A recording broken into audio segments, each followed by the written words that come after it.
another Wednesday, so it's time for another edition of Draped in Gold, your one-stop shop for NXT content all around the planet. My name is Flobo Boyce. I'm in the catbird seat, but as always, I'm not alone. I'm being joined by the guy who surprises me every time I see him in real life. He's actually taller than I am, the real Jack Farmer. What's going on, sir? It's a risky day today, Flobo. Risky? We have a lot of danger on our hands because I am coming in absolutely clean today. No coffee, no caffeine this morning. I think I'm going to be a grump. I think I'm going to be crabby. Not going to be happy about it. Well, I'm going to be extra crabby. Well, dang. Allow me to totally flaunt this in your face then. I want a coffee so bad right now.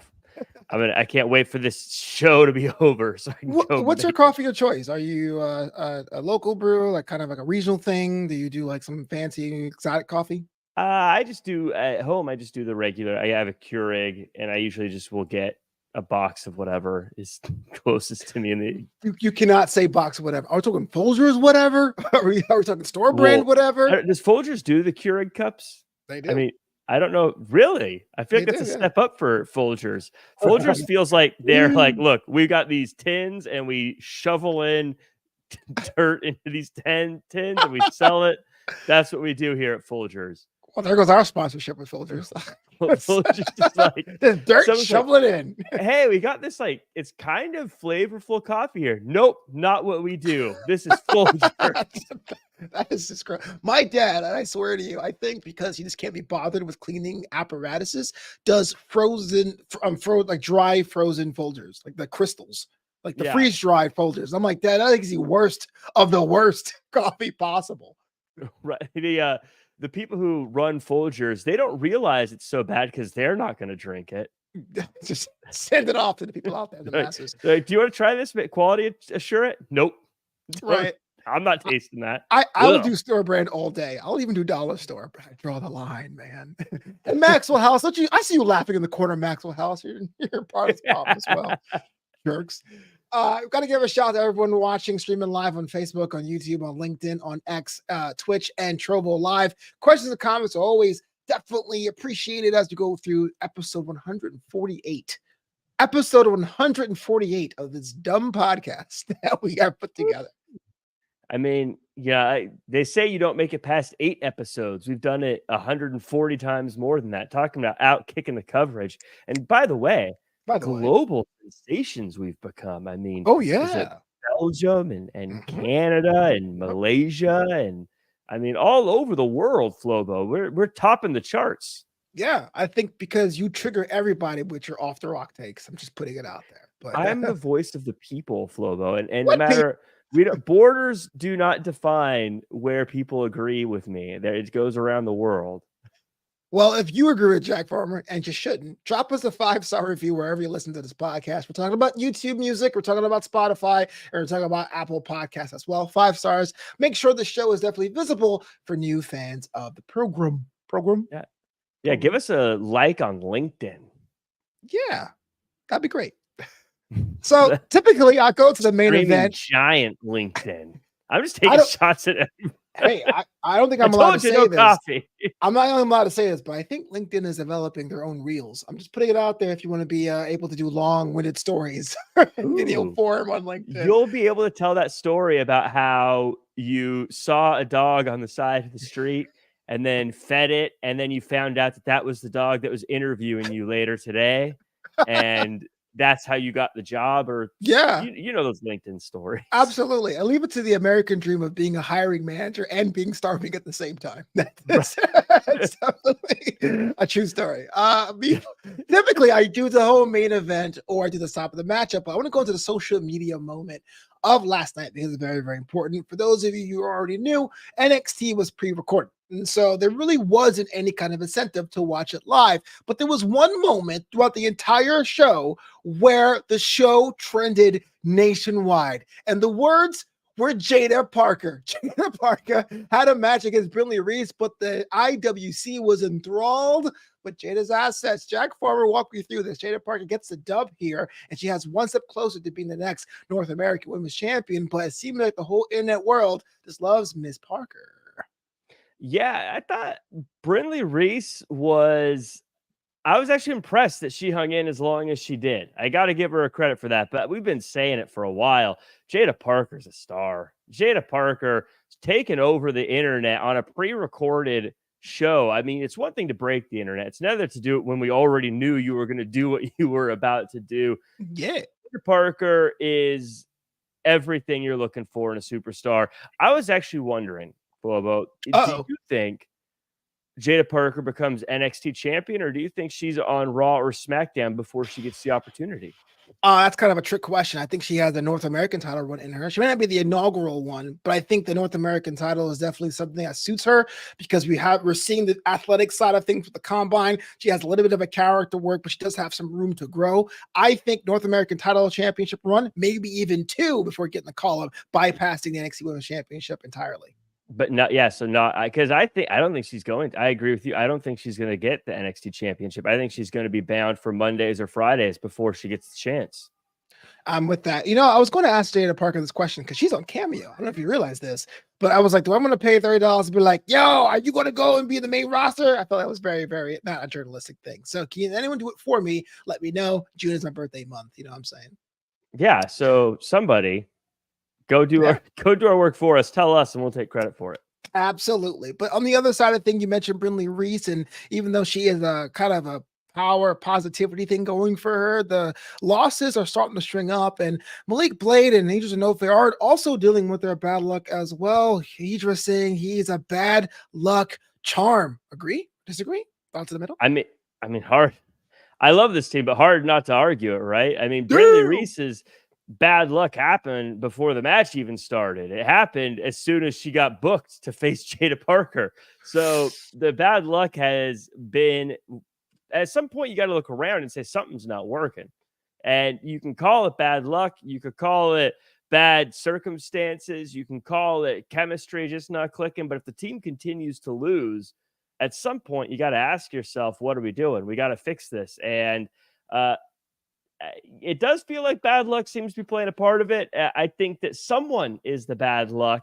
Is it Idris? I don't know. Is it Malik? I don't know. Is it Brindley? I don't know. I don't think positivity is going to get you through it, though. I feel like those I don't knows where people say when they actually do know, and are like, I don't who stole your keys? I don't know. I'm just asking questions. Yeah, I'm just stirring the pot over here. Well, I had on this show, maybe people have told me since then unfairly compared Brinley Reese to Thea Hale, and we're seeing both of them on NXT this weekend. I'm going to talk about the Thea Hale match next, but thoughts about the two characters and how they're developing. Are you seeing a little bit of difference? Are they a bit too close for comfort for you? How do you like both of them and as it is right now? Wins and losses aside, because both of them lost this week, but wins and losses aside, this is like a character question. I think they are different. I think sometimes people get so hung up on the way people look that they assume that they're the same just because they're both blonde, athletic females, that they must be the exact same thing. Just because you have a lot of energy doesn't mean you're the same person. Just because you have positivity doesn't mean you're the same person. And in fact, Thea Hale isn't necessarily a positive person. She's excited, but she's actually been down and out a lot. She's been depressed a lot. They're very different in how they handle things. Just because they look the same and just because they have energy doesn't mean they do not look the same. Excuse me, sir. They do not look the same. I'm not trying to compare them physically. I'm gonna get in trouble. I'm just saying. I mean, they're both blonde, athletic females. Well, yes, and I think that's what the way the same way people were like, Joe Gacy reminds me a lot of Kevin Owens. They're the same thing. No, they're not. They're very different. Just because they've got some physical similarities doesn't mean they're the same person.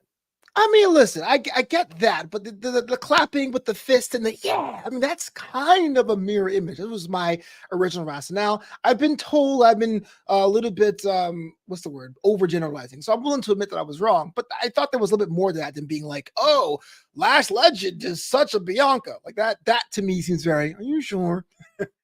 Well, this is the same thing, I think, that's happening here is, when people are like, oh yeah, Jade and Bianca, they're the same person.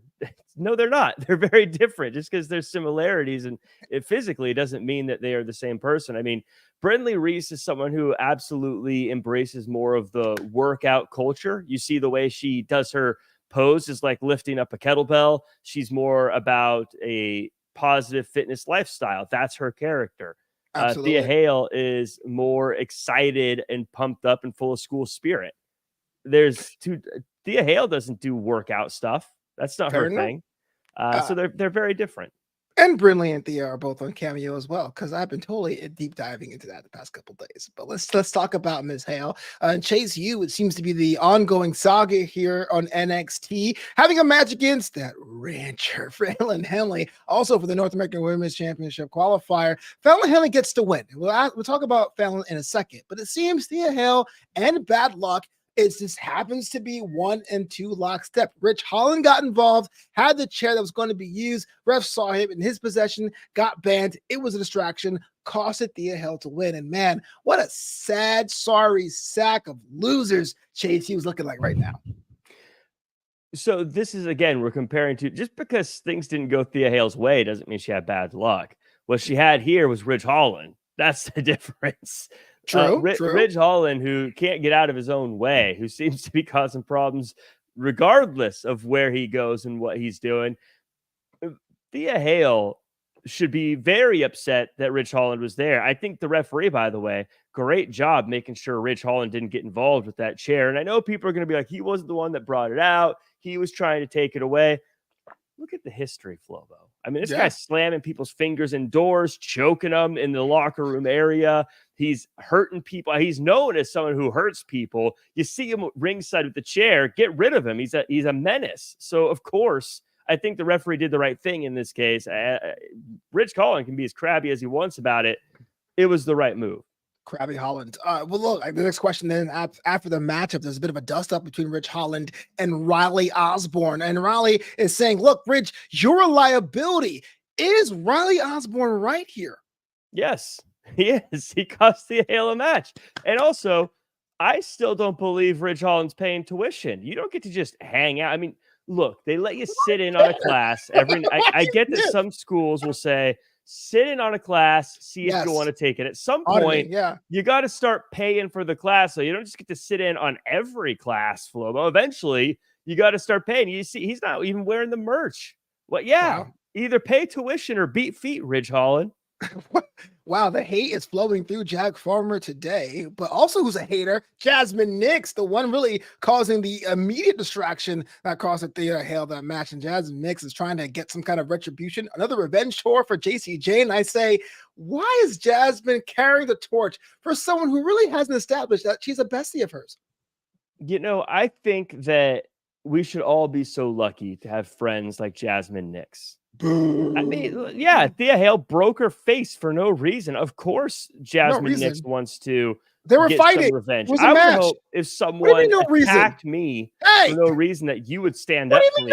Of course, I would not. People though, that's like, I just you're this guy. You're like, oh no, there's a problem for my friend. I'm just gonna. If you're in a match, it happens. That's part of an occupational hazard. That was you doing your job poorly. That's you doing your job. No, look. How come no one else gets their face broken, Flobo? There's certain things. Becky Lynch did 5 years ago. Becky Lynch did. But Jasmine Nix, I would hope, you look at Kofi Kingston, how he's taken it to Gunther and taken it to Imperium because of the way they've hurt New Day. I think that this is exactly what Jasmine Nix is doing. She is acting like a former world champion who is an absolute legend. Jasmine Nix defending her friend. And again, I would hope that if something happened to me, my friends would be there to help me out. And I think that Thea Hale should look at herself in the mirror and go, I had it coming. Well, I'm not sure if JC Jane was a world champion, was she? She's acting like Kofi Kingston. Former world champion. But here's the thing, though. The attack of Xavier Woods, he's very adamant about that. Xavier Woods. And it happened outside of the ring. Your girl, JC, was in the midst of a match. It's a combat sport. They say it ain't ballet. It's part of the process. You know how many knee injuries happened inside the ring? I'm not the ones in the parking lot. I get being mad because of that. But in the course of a matchup, you shouldn't be in the parking lot. But you shouldn't be in the parking lot at all. I don't understand what Jasmine Nix is doing. I know you can't even tell that JC likes this. She hasn't even responded saying, thank you for doing this. So what gives? Well, I'm sure they're texting each other saying, hey, bestie, thanks for helping me out. Thanks for standing up for me. I'm sure they use the word bestie a lot, back and forth. Probably a lot of emojis going back and forth. And that just shows just how honorable Jasmine Nix is. She did it in the ring. And like she said after the match, I waited till the match was over. She waited till Fallon Henley got her win. then did it in the ring, not in the parking lot, not while someone's back was turned, not ruining a match. She did it the most honorable way. I feel like Jasmine is someone who's kind of a role model for being a good friend. I don't like it. Think fast there, Jack Farmer. This is either or. Do you want to talk about Roxanne Perez or Wendy Chu? Wendy Chu. This brings us to this week's General Manager Pick'em. Yes, General Manager Pick'ems. We're going to ask my broadcast colleagues questions as if he is the general manager. Of course, if Ava doesn't decide to take the job back. Wendy Chu looks like she's returning. We got the wake up, we got the alarm, we got the even though she has appeared on Level Up is apparently not canon now. If you were the general manager of NXT, where would you put Wendy Chu upon her return? I think that my gut reaction is the North American Championship division. That seems to make the most sense. That seems to be where she should go. That's a crowded division already, though. And Wendy Chu has already proven that she's an absolute star in NXT. So I say, why wait? Why take time?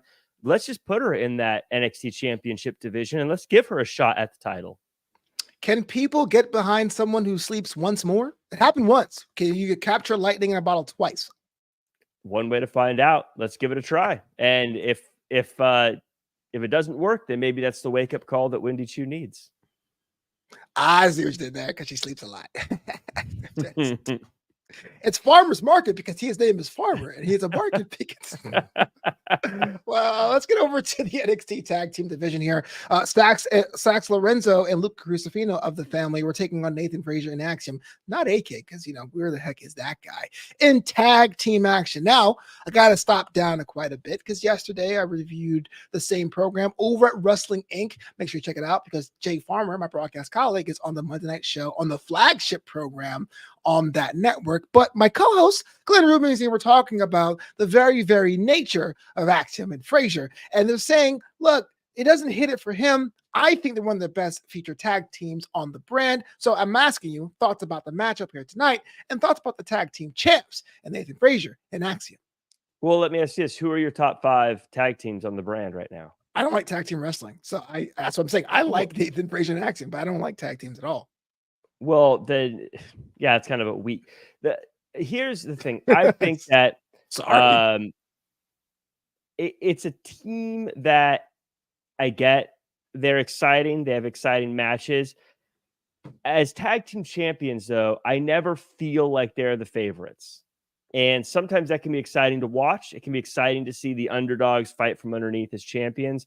Yeah. But I also like the teams that feel like the dominant champions that feel like they're tough to beat. I don't feel like people are scared of facing someone like Axiom and Frazier. I think Cena's whole career, though. John Cena's career was, can he get out of under Orton or whoever his rival John was? Cena, the underdog? Yeah, it was always you're the champ. He always won.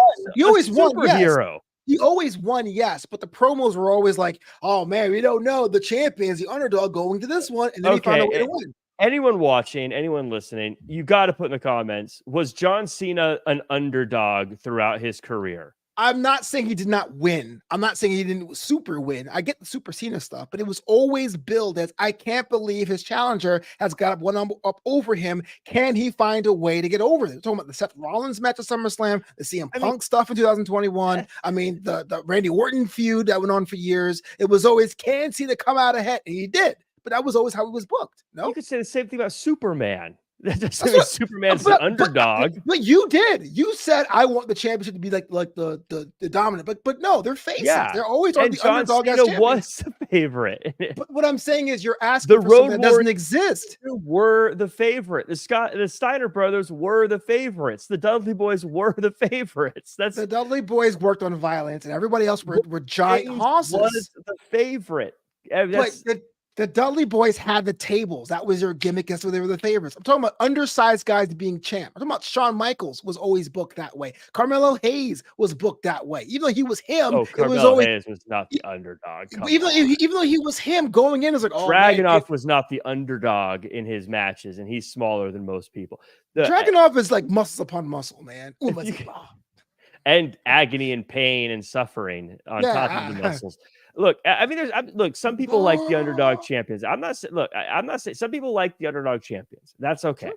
And so I'm not saying whether or not that's a good thing or a bad thing. I'm just saying I like the dominant, like I said, Road Warrior, Legion of Doom kind of champions. I like the AOP style champions, the ones where like, geez, who's going to take the titles off these guys?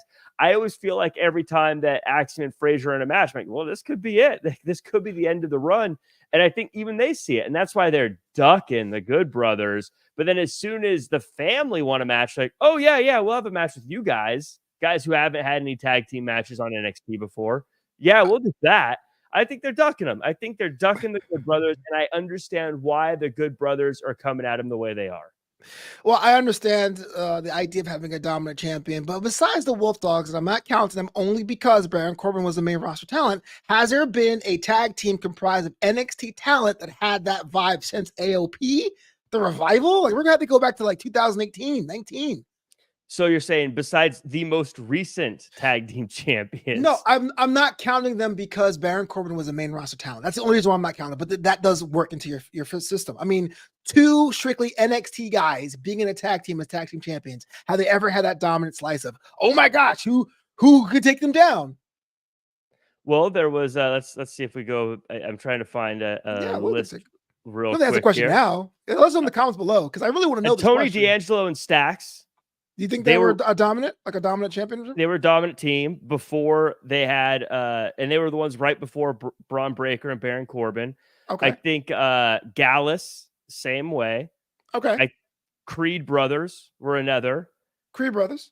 So there was enough of them that you felt that. Yeah. The Creeds were champions. Like, oh, who was going to take them away from them? They were never booked as. And of course, Pretty Deadly. Come on, whoever doubts Pretty Deadly. The New Day were recently really all of them except for New Day does not count either. I'm talking about the main roster talent does not count. I'm talking about NXT comprised. I know, but I just like I like you saying things like New Day doesn't count because they're your favorite. It doesn't. On this show, it doesn't. But you mentioned. Sorry, you're saying. I mean, no, look, outside of going back, Chase U were underdogs. Nathan Frazier, Axiom, I'd say, are underdogs. And then, going back, I go back to like 2020 with Oni Lorcan and Danny Burch, but they weren't. Breezango, I guess, 2020 was that. Most of them feel dominant. Oh, well, I really like Burch and Lorcan, but I'm definitely a weirdo when it comes to that. But okay. Hey, point proven. I wasn't trying to defy you. I was just, to me, in recent memory, I felt like everyone was kind of playing from underneath in that tag division. But yeah, you proved me wrong. It's all good. Jerk.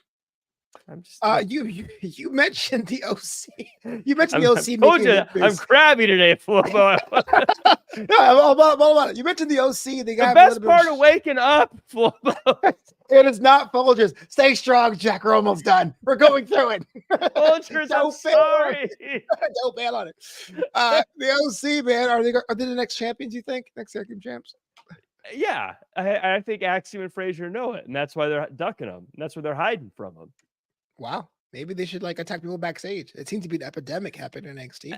I think it's a good idea for the Good Brothers too. When you are a team that is as storied as they are and have done as much as they have and accomplished as much as they have, NXT Tag Team Championships are one of those titles that are not on the resume yet. And I think that's just another legacy-defining championship reign that they're going to get when they beat Axiom and Frazier. Wow. Well, calling the shots. I mean, it's kind of a low stakes thing. Like it's even money basically. Because I like Nathan Frazier. I really love Axiom, as I said plenty of times in the show. I think they're better separate, but at the same time, that tag team division is such Swiss cheese right now. It's like, I don't know. Should NXT bring in A-Kid? I was a big A-Kid fan. Not very Google friendly. But I think that's the reason. I think one, he's not good to trademark A-Kid. I'm going to say no. I think A-Kid being himself was a great thing. I don't think the look would make him stick out as much. Only because now Axiom's in the conversation of who's going to take on the mantle of the luchador on the brand that Rey Mysterio is retiring or on the end of his career. And we're saying Dragon Lee. Will there be another lucha character? Even though I understand Axiom is from Spain, not Mexico, I think that will suit him more in that conversation than being another mid-aged, late 20s a professional wrestler. Because then it's like, well, body wise, he's the same size as Javier Bernal, and that guy is not being featured heavily as well. So Javi's got a big body, but it's the same. It's the same size. They're talking about different. You're saying big body Axiom. Big body Axiom. No, I love him Axiom. He could be called a kid, but I think Axiom is a superior. When you say Lucha, you're basically saying like a guy who's going to sell a lot of masks and stuff. Yeah, mass toys, the 8-year-old thing, like, oh my gosh, I want to be this guy. I think that's a very important role for because wrestling is made for children. Let's be honest with it. Yeah, but I don't think a kid will get it there. I'm not saying he can't not work with the mask. I just don't think a kid, as it is, as we remember it, will do it. You're probably right, but I'm not going to give it to you. I love Grandpa Jack. He's like, looking like a 1980s like cartoon villain. Spoiled.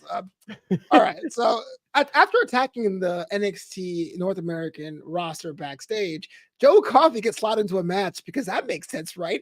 And a triple threat against Wesley and Josh Briggs, winner taking on Obafemi for NXT Battleground for that North American Championship. Obafemi was in commentary, but not doing much commentating, but due to a double pin, both Joe Coffey and Wesley advanced to an eventual triple threat match.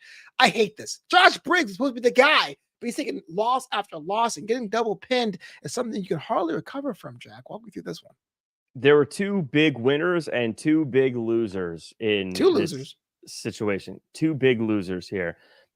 Joe Coffey, obviously one of the winners here. I mean, he comes back immediately, gets a shot at the North American Championship.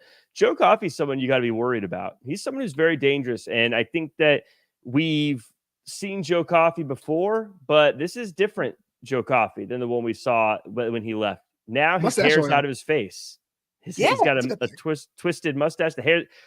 Joe was never a fan of the hair in the face, but now it's out of his face. He's getting back to, it feels like, hey days of Gallus, you know, days are gone. the important day, the days.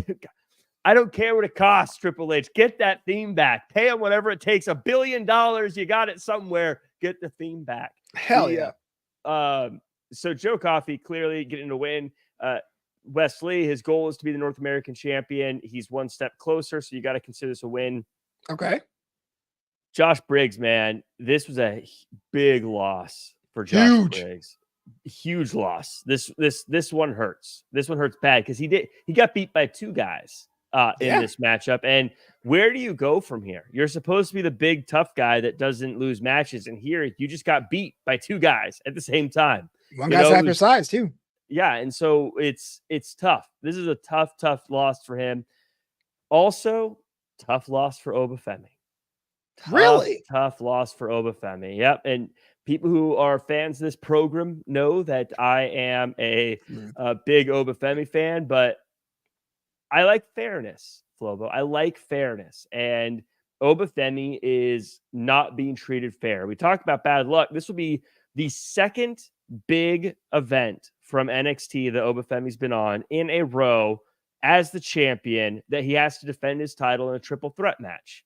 Right. He should be getting one-on-one matches. Triple threats should be a rare occurrence. This man, probably because he's so dominant and so unbeatable, they need to start throwing multiple people at him in hopes that he can lose the championship.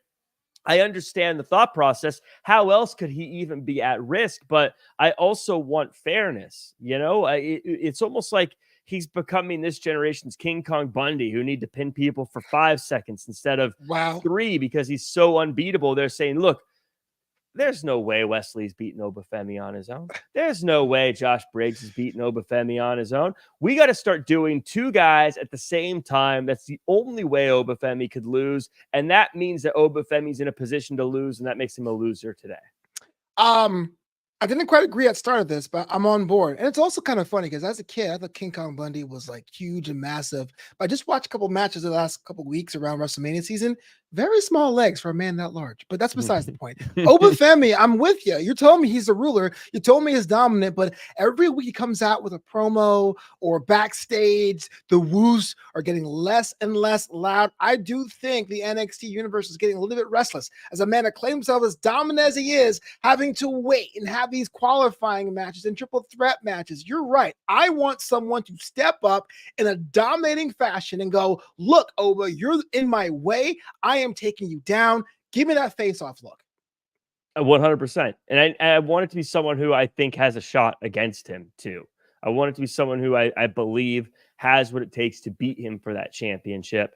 No disrespect to the other guys in this match, but it feels very much like you can't have that face off. It won't work with one-on-one. And I need somebody to stare down. Who will it be, Flobo? Who's going to take this championship from? Who could stand up to Obafemi right now and make you feel like they have a shot one-on-one? I don't know if anyone can. It's definitely doesn't have a title. A sight unseen situation. Well, it's not Josh Briggs, that's damn sure. It's a sight unseen situation, but if I had a choice to make it, I would have it Joe Coffey in the second attempt. So very much the UK thing. You have a triple threat match, you'll have like the dust up or whatever, and Joe Coffey saying, I am the original Iron King. You say you're the ruler. I was here before you. That is something I can sink my teeth into. I think that's what Oprah really needs, is really having people defy his kingdom. Yeah, I think that Joe Coffey could do it. I think he could stand up to him. What's up, KOD? KOD. We have, but I would have liked to have seen him get some dubs along the way before getting here. You don't get dubs. Only triple threat matches. I guess so. Stop. I feel bad now. I mean, you're right. I mean, I just know Joe Coffey grew out this killer mustache. And speaking of coffee, I need some coffee. But hey man, we're almost through it, man. We're almost through it. You better put that Michael house down. But times are hard when I get the Amazon brand. What's it called? Good Belly. You're like, I need caffeine, but I didn't get paid this week. Good Belly, what's up? Hey, Sexy Red's coming to NXT next week. That's pretty cool. What was the name of the artist that showed up in the early 2.0 days? I can't remember her name. Ollie J. Yeah, did Sexy I'm gonna make you fall in love. Boom, boom, boom, boom, did Sexy Red see her performance? Because I'd be a little worried about. You know what? I think she didn't mean it. She was like, I'll have NXT. And I was like, oh my God, tag. And someone in Stanford was like, you know what's cool and with the kids? Somebody has to have a clean song at all. let's have run Tuesday nights. Yeah, it'll be fun. No, all jokes aside, I think it'll be fun. It'll be interesting to see what she does, how she's used, and what her job is on the show. Maybe she just comes out and performs a song. I like it when NXT integrates music and songs. I know I made a joke just a second ago, but I always thought it was cool when they had like live bands for entrances and things like that. I think that incorporating live music into NXT is a great way to differentiate NXT from all other wrestling shows, including Raw and SmackDown. So I dig it. I agree on certain levels. I like the presentation. I liked, even though we call it the winged eagle era of NXT was kind of weird. I like when Poppy was there, but at the same time, NXT always feels like a half a show because they don't have an open, they don't have pyro. So I kind of feel like you're servicing the wrong side of the restaurant, quite frankly. But shout out to KLD. He's been going through some things here, but definitely a fan of the show. You make this worthwhile because sometimes I feel like I'm doing a show to absolutely nobody on the internet. So the fact you're here means a lot to me, man. Appreciate you. Oh yeah, absolutely. The comments and everything else to it, it does mean a lot to us. Let's talk about appreciation, right? Lexus King was running his mouth backstage with Mr. Stone, and Ava says, you know what? You're going to have yourself a match. And a match Lexus King have. Sliding throne and all wasn't enough to stop the presumptive NXT Level Up champion because he's been there every week. Dante Chen, the Bear Claws himself. And guess what? Dante Chen gets the dub. 3 takeaways from this matchup. I like Lexus King can work with anybody. 1, 2. I love the response. Dante Chen got. And 3. Does Robert Stone have a new client inbound? You know, you mentioned the Bear Claw, and it got me thinking that'd go good with a cup of coffee right now. But we have. I thought you were a fritter guy. Okay, there you go. Apple fritter is dangerously good. Too. Oh yeah, don't look at the calorie count, man. Yeah, and I mean they're Apple, right? So they're good for you. Oh yeah, tell your arteries. It's Apple. I mean, I think we learned a lot about everyone involved in this matchup. I think we learned a lot about Robert Stone. We learned a lot about Alexis King. We also learned that Dante Chen is a big fat cheater. What? Yeah, a big fat stinky cheater. Because Alexis King had the match won, and then of course he has Robert Stone get on the apron, distract Lexis King so that he could get the win. Dante Chen, for someone who's trying to make a statement, the statement you made is you're a cheater. Well, hold on. Now hold on there. Now hold on there, Jack Farmer. Now I'm just plumb confused. Is it not your goal in the matchup to win said matchup? Have you been hanging out on the farmer's market? I actually hang with ranchers. Man, why did something to the cheater? I mean, because Robert Stone, by the way, Robert Stone, I thought he was a smart guy, but he had the chance to work with Lexis King here. These guys could have been massive stars together. And instead, Robert Stone looking to hitch his wagon to Dante Chen, the guy who needs somebody to jump up on the apron if he wants to get a win. Dante cheat to win Chen? He's not a cheater. And besides, listen, I told you this yesterday in our group chat. If Robert Stone works with Lexis King, they're not going to have two sliding thrones. Lexis King works alone. He doesn't need anyone to be his advocate. Lexis King gets it done, not last night, but usually he gets it done. And Dante Chen has an opportunity. He hadn't seen it almost over a year. He's on NXT Tuesday nights. So regarding the sliding throne, you're right. Only one sliding throne. There's two things that can happen. Either Lexis King slides out on the throne and then walks out. And of course, Robert Stone makes his way after, or does what I would do and just rides on the side of it like a shopping cart. That is not cool at all. That's awful. I mean, it would kill a vibe. It would totally kill the vibe, but it'd be fun. I mean, I wish I could do it. If it was at Access, I would do it, but that's still kill a vibe. My way, my life. Yeah. So he's like, hey. I hate it. I hate everything about that. I think Robert Stone is really going to kick himself once this doesn't pan out, because Lexis King, like Booker T says, TV star, baby. TV star. Killer Demon has a question for you, Jack. Says, quick off the topic question: who is more awesome, The Miz or should the Hall of Famer Mike Awesome? Choose wisely. Who's more awesome, Miz or Mike Awesome? I loved Mike Awesome back in the day. I was a huge fan of him. This is going to date me a little bit, but back in the Suncoast Video Pro Wrestling videotape days, I would always get these. Me and my buddy, we'd always get these videos that were from places we had never heard of, and we just say, "Oh, okay, whatever. We'll get this and see what it is." Started following a little company called FMW from Japan, and a fellow by the name of the Gladiator was there. Later became Mike Awesome. And then, of course, I was a big fan of his in ECWs. And, of course, when he teamed with the greatest of all time, Lance Storm in WCW. Big Mike Awesome fan. I'm going to give him the nod here just because I like Mike Awesome. Wow. Yeah, I think Mike Awesome had more chart-topping hits, but Miz had a better career. Like, I feel like the fact that you can just say you're awesome, and after 15 years we go, okay, fine, whatever. Sounds a lot. Yeah. Whatever. You just think it's the same power it is. So I'll pick the Miz just to be different from you. But Mike Awesome was fantastic, especially when he was feuding with Tanaka. It was a good time. Yeah, those Mike Awesome Tanaka matches. Oh my God. And the fact they did like a little like overture match at One Night Stand and it still sold the show was like, wait a minute. Yeah. It would have half speed. It was still a banger. It was crazy. Yeah, those were great.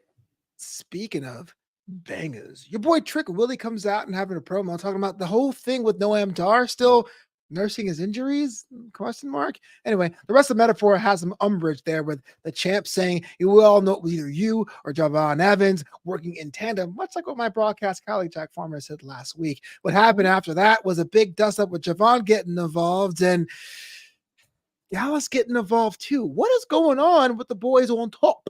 This whole thing was a big kerfuffle, as a mom would say. I want to know your thoughts, Flobo. After what Trick Williams said, do you think he attacked Noam Dar? Nope. Why?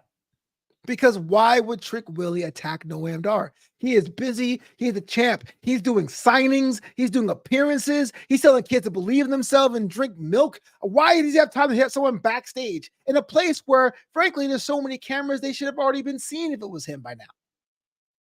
The spin. What spin? The narrative you're putting on this. It's funny. We go back a few months and everything you just said, I was saying about Carmelo Hayes. I was saying, Carmelo Hayes came out and said, I didn't attack you. And I was saying he's too busy being champ. There's no reason for him to attack Trick Williams. And you're like, what? You gotta assume he did it. They're guilty until proven innocent. Now Trick Williams is on the other side, and you're like, well, I gotta make excuses for this guy. Trick Williams attacked him. I gotta make excuses. I did not say that part. What the I believe that's exactly what you said. That was not a quote. Well, I gotta justify. If no one has a video, if no one clips out the video of you saying that, it's purely because they didn't have the time. It's not because we definitely don't have the time to do that. But look, you're okay. You're Trick Williams, right? You're the champ. Do you agree with that? You're the champion of NXT. Well, yeah, he is the champion of NXT. So the idea is like Carmelo Hayes was, yes. Right. But unlike Carmelo Hayes, who knew Trick Williams personally from the streets as kids, as for that episode of Random 2.0, which never referenced again, Trick Williams has no relation to Noam Dar. What would be the motivation in beating him up? That photograph? That's what you're thinking? Being embarrassed on Supernova sessions when Noam Dar out-star powered him, outclassed him, showed that he has what it takes to be the top guy of the brand, and then knocked him out. I think this was a revenge tour for Trick Williams. Oh, not that phrase again. I'm tired of those revenge tours. I am sick. It's the revenge tour era. It's not the Cody Rhodes era. It's not the Triple H era. It's the revenge tour era. I swear it's best for business 20 years later. I don't care if your revenge tour is you winning matches, then win them. Why are you branding things? I'm in South Carolina on Monday, and next week Jacksonville. Shut up. Just win. So I think, clearly Carmelo Hayes did this, or Trick Williams did this the same way. I think Trick Williams. Look, we've seen that Trick Williams has looked to Carmelo Hayes for guidance, and he's kind of copied Carmelo Hayes' approach, and he's copied a lot of what Carmelo Hayes has done in the past. He's done it now. He's doing what Carmelo Hayes did to him, and he has attacked Noam Dar, and I think it's very clear. Was Evans involved? Probably. I mean, I think it'd take two people to take out Noam Dar, clearly. Why would he do that? That's that? why he ran out, and he was like, oh my God, the jig is up, I think is what he said on the way out. That's what kids say, right? The jig is up. Yeah, 23 skidoo. The jig is up, see? No. Right. So he ran out. He was defending himself. Because he knew that they're on to him. Or Mensa, he's got it figured out. All right. I don't think we're going to find some resolution to this. Nothing was resolved last week or last night. I don't think Trick Williams did it. But there's something I also want to mention is Lash Legend. He's going to be very apologetic for Trick Williams. Is she the voice of truth, or you think she's compromised as well? I think she's just all twisted around like you are, Flobo. Twisted? There's no evidence out there that Trick Williams did any of this stuff. There was no evidence for Carmelo Hayes, but you seemed ready to drop the gavel as soon as this thing happened. I did not do such a thing. And the video thing that were released backstage proved that it could have been someone else. It could, but it wasn't. Of course, it could have been Santa Claus. It could have been Santa Claus would never go to Orlando. There are no good children in Orlando. Santa Claus skips that city. I don't know what you're talking about. And I think another sign that shows it's most likely Trick Williams here is something that I thought was really good is Dijak. He got drafted to the main roster, and I was kind of worried when that happened because Dijak was here to bring justice to NXT. He was here to bring order to NXT.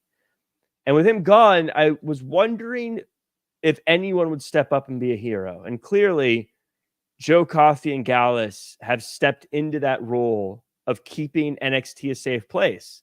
And that's why they subdued the attacker, Trick Williams, and they made sure that he paid a heavy toll for his attack on Noam Dar. They know. They know what's going on backstage. So they brought justice to the champion. I was glad that happened. Well, if you've ever seen or read Murder on the Orient Express, Noam Dar has a lot of enemies. So maybe like 10 people teamed up to beat him up. I'd be happy with that. Well, every charismatic, successful, good-looking fella has a lot of enemies. I mean, I have a lot of enemies for that same reason. You don't have any enemies. Everyone loves you. Everyone literally says the best part of the show is you, Jack. Who are your enemies? Plenty of enemies, you know. Who? Hiding. Hiding the ones that don't listen to this show because they're so jealous and bitter. You find me a Jack Farmer hater, and I will pay them out. Please. If you're a Jack Farmer hater, leave a comment. No, everyone loves you. Like now, me, I got threatened with a reptile this week, but you, well, love to be you. fair, you've been threatened with a reptile multiple times. Yeah, what's up with that? It's a long story. Real quick, Roxanne Perez gets a promo this week, and she was going to find out next week who her opponent's going to be at NXT Battleground. Listen, I have a bit of frustration, not with Roxanne Perez, but I'm using her as an example of the fact that her, Trick Willie, and Oba Femi have been on this weird, like, not coming up and working thing. Now, NXT Battleground's 2 weeks away, but I don't feel like I have a true number 1 or number 2 contender. Now, there's going to be an announcement next week who's going to face Roxanne Perez, but really, who's after that? Yeah, that's kind of a spot that NXT is in right now, and it's a tricky spot to be in, where it feels like there's not a lot of. You're right. It doesn't feel like there's a real pecking order in any of the divisions, to the point of you have triple threat matches to figure out who the number 1 contender is going to be for one person. You have the ladder match to figure out who's going to be the other division. Mystery opponents from main rosters for one division. It happens in every company. It happens in every brand. But this is kind of a tough spot where it feels like I would like to know kind of where people belong as far as what divisions they're in and where they stand in that division. I think that NXT got hurt by some people being called up, and they lost a lot of the people who were there at the top, and now someone has to fill those voids. But we're still in that figuring out process of, is this person an NXT champion? Is this person a North American champion? Is this person a tag team champion? Where do they fit in the grand scheme of things? It's an exciting time because you wonder who's going to step up, but it also, from looking at a future card standpoint, can be a little disappointing. Who do you got tagged for next week to be the new number 1 contender? The Good Brothers. No, I guess Roxanne Perez. Oh, you said tag. Who do you have tagged to be the number 1 contender? Yeah. Okay, I think that's a random question. I guess it seems pretty obvious. Yeah, I mean, it was. If that was the question I was asking, yeah. I don't know. I'm gonna say Jade Cargill. Why not? Wow, cool. I have Elektra Lopez for some reason, but that's just me. That'd be fun.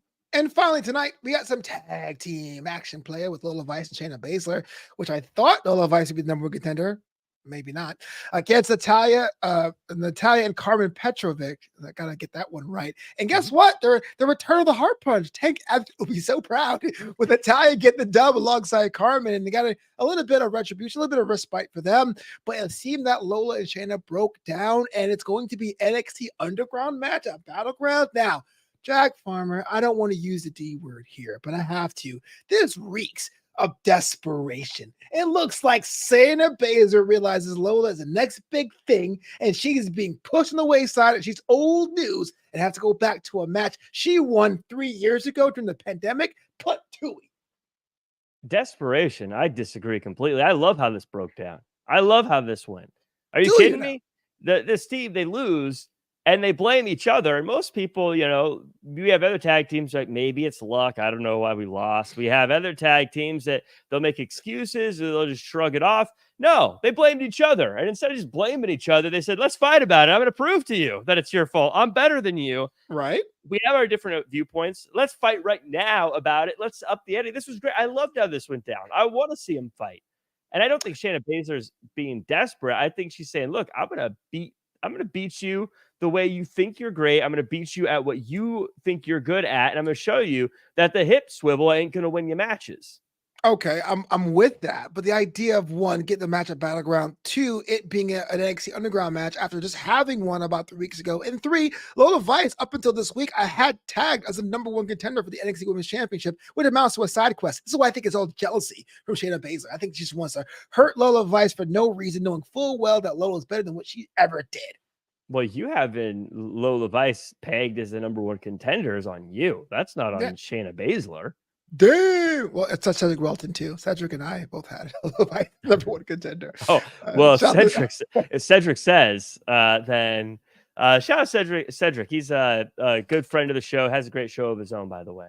But look, could she be an NXT champion in the future? Sure, but right now you can't act that way to someone like Shayna Baszler, who is the most dominant of NXT champions, and think you can get away with it. And the fact that Lola Vice just had an underground match, she thinks this is something that she's good at now. Shayna Baszler's going to say, no, I invented this thing. I'm going to show you how it works. Shout out to Bloodsport. Killer Demon 669 says, "How about my girl Jasmine Nix? That Pele kick was epic, and she's a former soccer player." That's also Jada Parker, which is interesting. Because you think about NIL athletes, you're thinking maybe track stars or football players, but soccer getting a lot of love in NXT nowadays. Yeah, Natalia and Carmen Petrovic, they get some win. They got a win, which is something that they both women needed, especially Carmen, though, as being so young in her career. Is this the ceiling, though, for this team? I mean, you see them going to the main roster, getting a tag team run? Do you see them hanging out some more? Do you see Carmen getting some extensive training? What's next for them? I look at the women's tag team division. I think that it would be very smart for them to approach that more. I think there's a lot of openings in that, a lot of opportunity in that division right now. And speaking of, triple threat matches to declare number one contenders and whatnot, the women's tag team championships are kind of in that situation where they're looking for a team to really become a number one contender dominant team. They got a big win over some tough competition this week. Why not try to make a run for it? I think that they've shown that they work together. There's opportunity in that division. I'd like to see them continue to be a tag team. Dang. So if you're a heel tag team on that brand, which I guess is no one else I could think of right now, watch out. Carmen and Ty is coming after you. Well, they would have to go probably to Raw or SmackDown because I don't know if there are any other women's tag teams on NXT. Everything got broken up. I mean, Izzy Dave got broken up with Keanu James, and then of course we have nothing else happening after. But there's no division, so they shouldn't really have a lot of tag teams. That has it there. All right, so as we wrap this up here on Draped in Gold, your one-stop shop for NXT content, it is that time. Now time for our favorite segment of the show. It's the MVP of NXT.